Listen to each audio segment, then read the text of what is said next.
söyleyelim, türkü dinletelim. Ne dersiniz? Hey hey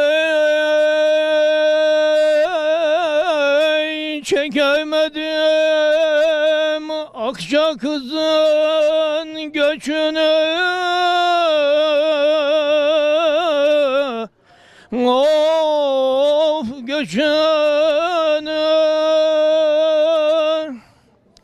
Bir o gülde görüm mercan dişini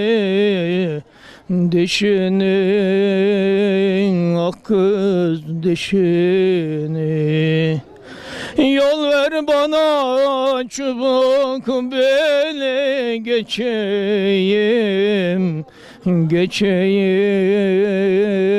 ak kıza gideyim Yaylaları